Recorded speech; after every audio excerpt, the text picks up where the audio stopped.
Sharon's installation ceremony. And I'm Nancy Harney. I'm from West Burlington, Iowa, and I came all the way here just for you, Sharon. We're going to start first with the Pledge of Allegiance. So we all turn towards the flag. I pledge allegiance to Olivia. I pledge allegiance to the flag of the United States of America and to the republic for which it stands, one nation, under God, indivisible, with liberty and justice for all. So we're going to start out first with clear back in the 19th century or late 1800s, how a postmaster was actually installed into office compared to what we do today. In the 1860s, postmasters took the following oath. It be, I, Nancy, do swear and affirm that I will faithfully perform all the duties required of me and abstain from anything forbidden by the laws in relation to the establishment of the post office and post roads within the United States. I do solemnly swear and affirm that I will support the Constitution of the United States. Postmasters had a bond, and reside in the community where the post office was located. Do you know how much the bond was back then? The postmaster was exempt from military duty, which would be called upon to work on the roads. The job of postmaster was an important one. Candidates for the job was proposed by the outgoing postmaster, the local community, and local congressmen. Beginning in 1836, postmasters at the largest post offices were appointed by the president and usually received the job as a political plug. The Postmaster General continued to appoint the postmaster at smaller post offices. The post offices often was kept as a sideline to the postmaster's primary occupation, such as the storekeeper. The postmaster had to keep the post office open during normal business hours, and if mail was delivered on Sunday, for 1 hour after the delivery of mail. If a church service was going on, the postmaster had to wait until it concluded and then open the office for 1 hour. This decision dated back in the 19th century. Controversies over the drivers of the mail wagons blowing on the horn or a trumpet as the wagon came into town. Some ministers complained that the men would rise above, leave the church, and head for the post office, where they would visit each other and even play cards at that time. The decision to keep the post office closed during service was a compromise. However, the Postmaster General refused to stop the mail wagons from running on Sunday since it would delay the mail too much. So that was the olden days.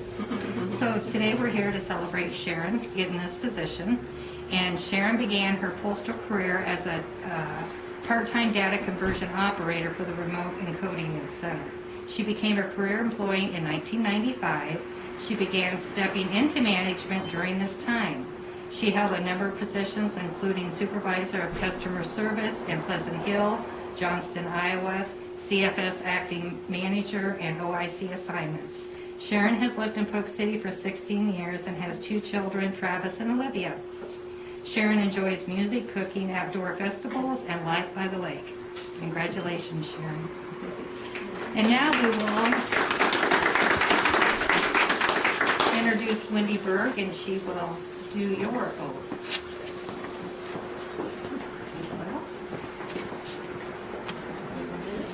Are we standing here? You're supposed to hold the Bible, right? Yep. And where do I stand? Right here? Here in the middle. I'm here and here in the Here in the middle. middle. Where was the rehearsal dinner? We're getting the cookies ready. And repeat after me.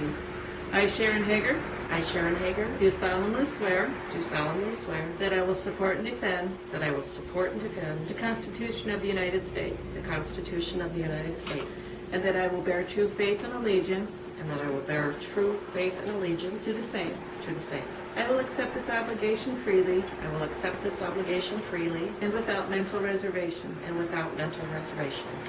I will conduct myself I will conduct myself in the highest possible manner in the highest possible manner so that I will not bring disrepute so that I will not bring disrepute on myself on myself or the Postal Service or the Postal Service and its employees. and its employees.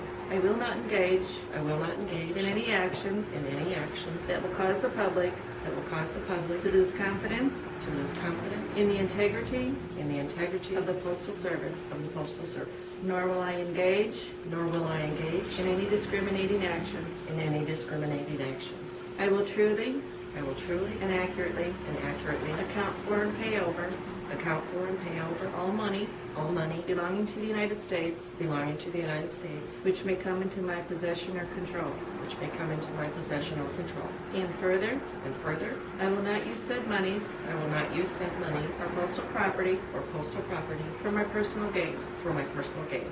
I will faithfully I will faithfully and conscientiously and conscientiously perform all duties perform all duties required of me required of me in the operation of the office in the operation of the office of which I hold. of which I hold. So help me God. So help me God. Congratulations. And Sharon, I didn't tell you, now is your time to speak. Little closing remarks for this. Well, first of all, there's so many people that I've worked with along my 20 years in the post office who've been encouraging and trained me and given me great support, and I want to thank all of them. A lot of them are here.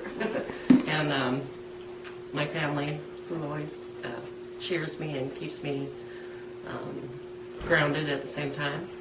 And I've just had the joy of working with a lot of great people in the post office. I'm just proud to be postmaster. Thank you.